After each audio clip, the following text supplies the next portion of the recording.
Hello everyone, welcome to the Gravity Forge National Ninja Competition. I apologize, I am not here today, thus we are doing the video.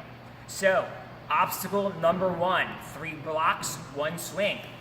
So, you are going to start the course down there on the other side of the floor, past the silver line.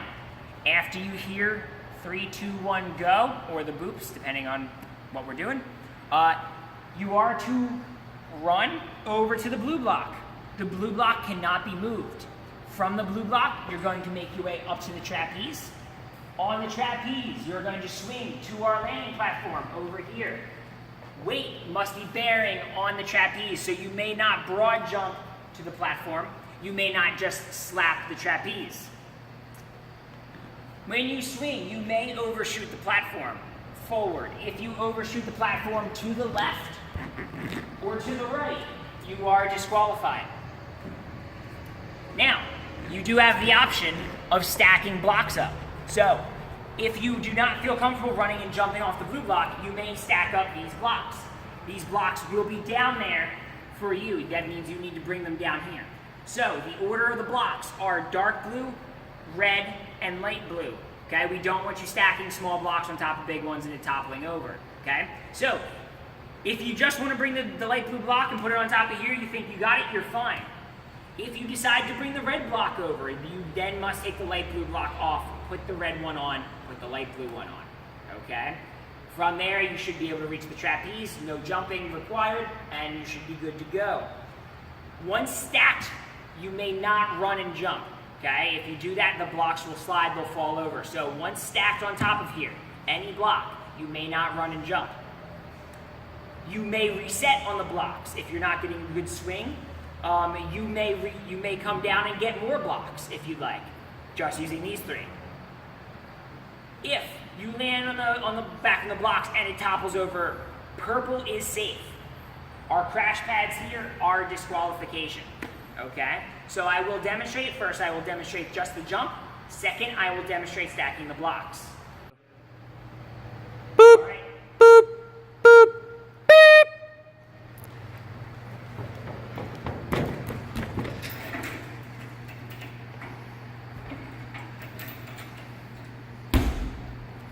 Clear.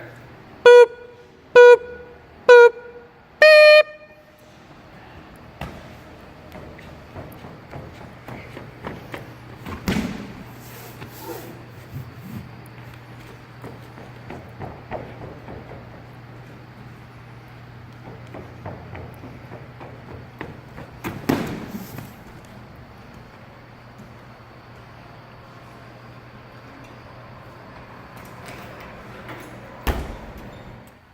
All right, obstacle number 2, mini tramp to cargo net. This one's pretty self-explanatory. You guys have done it before, seen it on the show.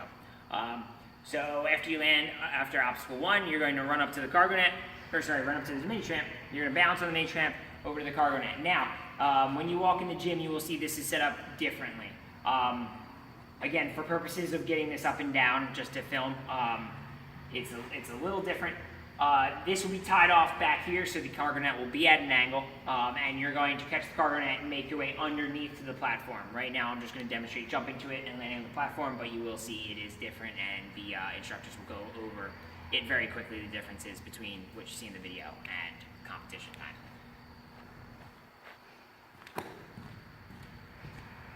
So after you land, obstacle 1, run.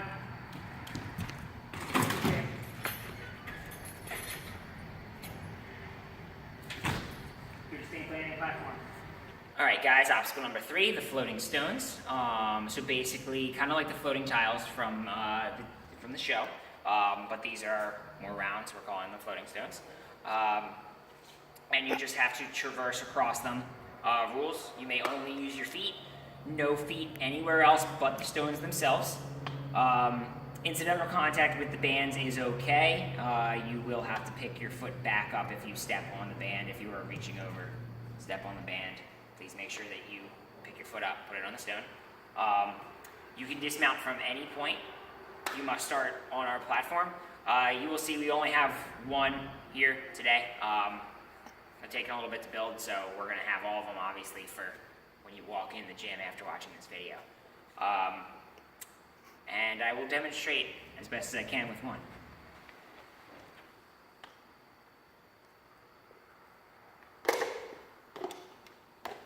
All right, obstacle number 4, the ascending rope descent. So basically, it is the floating stairs from American Ninja Warrior. You're going to ascend the steps. You do not have to use each one if you don't like. This line here is optional for going up. Now, you must start on the first step though. So we can't have you, obviously, if this line is optional, we cannot have you running in here and starting on the second step. So as long as you start on the first step, you are good. This line is more for the dismount. So you're going to make your way up the steps. You're going to jump out and grab the rope, just like you see in American Ninja Warrior. But you are then going to swing back to the 4th step, and it must be the 4th step, and back down, passing the line. That is where the line becomes important. You may cat any of the steps, okay? You may grab the tops of the steps. You may not grab the sides. You may not grab around the back, all right? And there will be a mat here, just for safety if you come stumbling down the steps and past, so we don't run into the wall. I will demonstrate.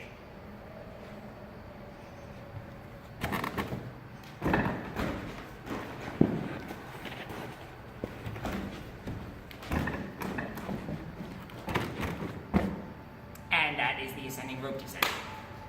All right, obstacle number 5, Sisterhood of the Traveling Pipes. This is a variation on the body prop. So you must begin on the platform and end on the platform on the other side. There will be a distinct color difference between our crash pad and our platform. You must begin with the pipes in hand, so you will pick them up. Your hands may only touch the platforms and the pipes. No other object may be touched. The crash pads, the walls, the spikes, or any of the metal may not be touched. Feet must be on the flat of the block, okay? So the vertical flat, not the top, not the corner. If they are there, you will be warned. If they continue to rest there, you will be disqualified. If the pipes fall out of your hands, you may pick them up as long as you're not supporting yourself, okay? So if they fall to the ground, you may pick them up. If they fall against the wall, you must immediately take pressure off the wall and put them back. You won't be disqualified as long as you don't sit there and rest. Same thing on the ground. The pipes were to slip to the ground and you're still holding them, you must readjust them immediately. If you're sitting there to rest and hold that support, you will be disqualified. So I will demonstrate them now.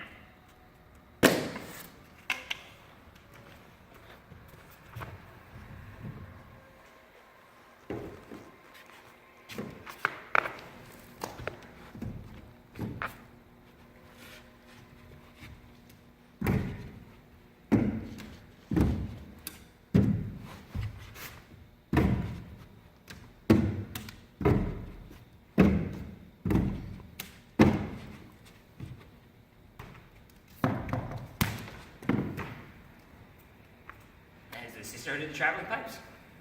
All right, obstacle number 6 is our slackline. You're going to start on the purple platform. You may use your hands, upper body, lower body, any part of your body on the starting platform and the finishing platform. On the slackline, feet and legs only, nothing else. Touching the floor at all is instant disqualification. And I'm about to demonstrate.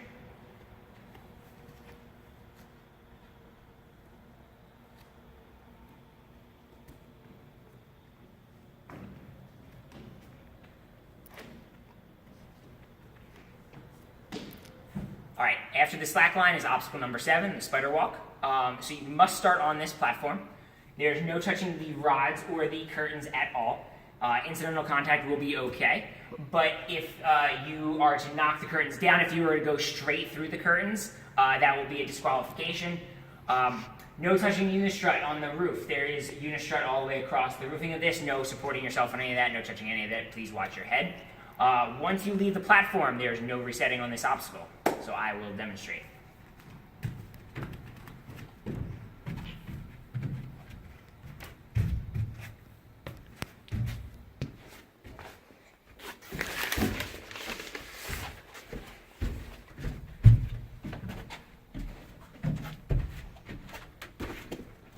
Finishing on the platform, I'm ready for obstacle 8. All right, obstacle 8, this is Cannonball Alley. So you're trying to get from your platform here to the wall on the other side. No kicking off the wall, the sound mat, or any other object. You can only use your hands on the cannonballs. You may only have your hand on the globes, no grabbing the eye bolts at all. If you do grab the eye bolts, you will be warned. If you continue to hold on to them, you will be disqualified. I'm going to demonstrate.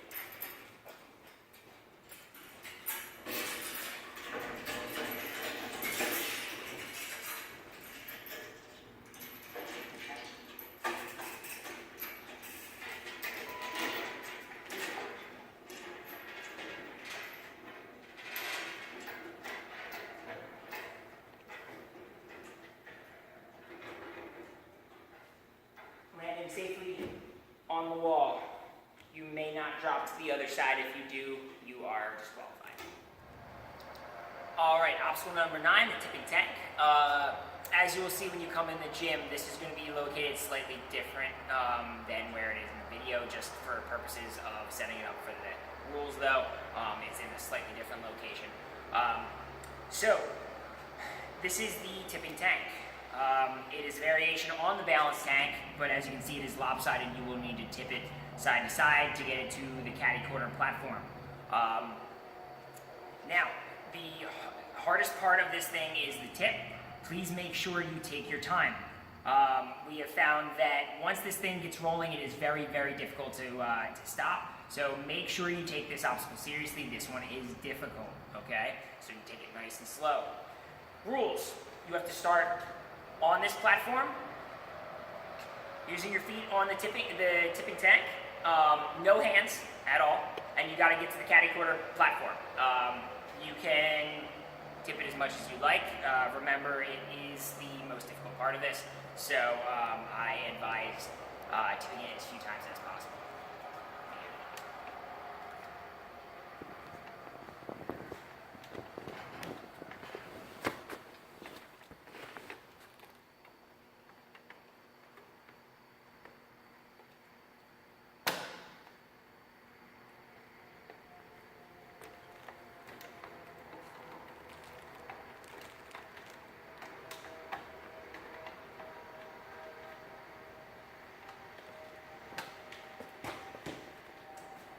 And that is the tipping tank.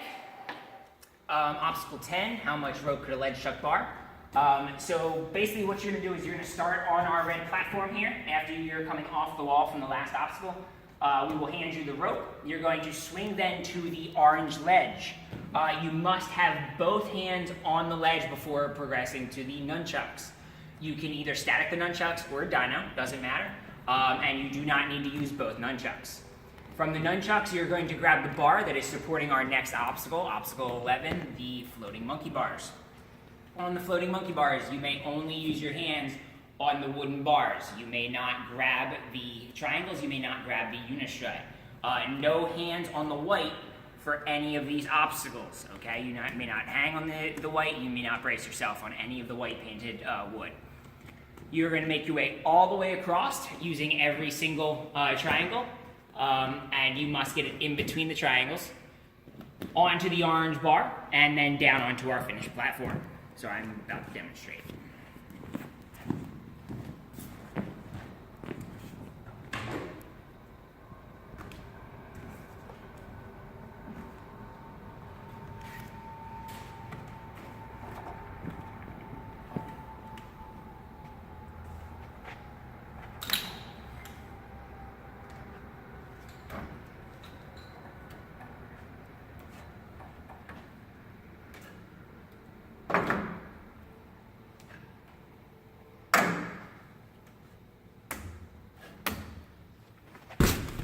And that is obstacle 10 and 11.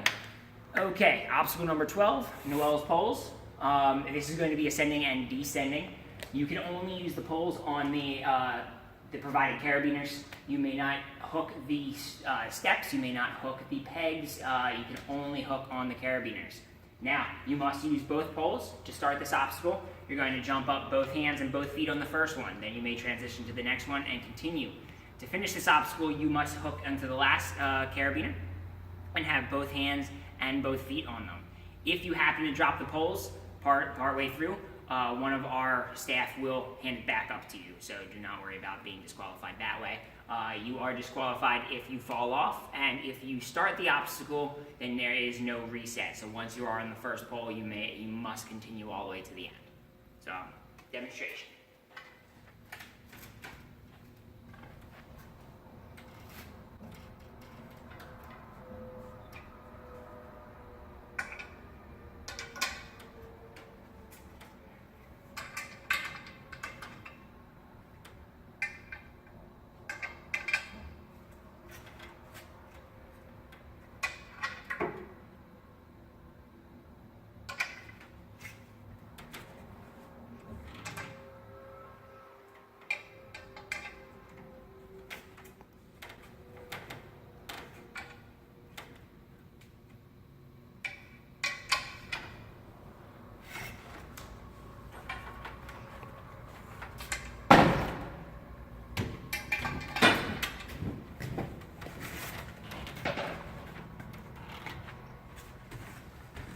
As you notice, there is no landing platform. Once you're on the last one completely, you are done. Okay guys, so we're almost done on obstacle 13, the dip slider. This one's completely new. Kind of like the Big Dipper. What you're going to do, starting on our platform, whatever it's going to be for the day of competition, hands go on the blue bar, start the obstacle. We're going to then swing or pull up to our aluminum bar. Both hands on the aluminum bar, you're going to hop it over the start, slide down the track, up into the landing gate or the landing platform. You will have to jump. The obstacle is done when you put both hands on the finishing blue bar. Rules for this one: hands only, no legs in any sort, and that's pretty much it. Please know that there is no belay on this bar, so if you do drop, let it go, please. If you drop, please try and hold on to it. If you let it go, get out of the way. Then you're going to go right on to our final obstacle, the thread climb. And I can walk over here for you. So for the thread climb, as you can see, we have threaded bars. You're going to go right from the blue bar on the dip slider to the black bar and right onto the thread climb. There is no dismount mat, there's no resting. So what you're going to do, grabbing these two handles, you're going to spin the handles up the thread. You are done one of the threads when the handle hits the joint on both sides. Even if it bounces back down, once it hit it, you're good to move on to the second row of thread climb. Once you hit the joint at the top for both of those, you are done. You may dismount. Hands only, no bracing yourself against the wall. Okay, so we don't want to see you hanging here, just smacking this thing, getting it spinning. We want you free hanging. So no pushing yourself over. Obviously, if your foot grazes the wall, whatever, incidental contact, that's fine. Besides that, good luck. All right, here you go for a demonstration.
That's the end. Holy cow. No, because I only did the two. Yeah. But it's just, it's gonna be... That entire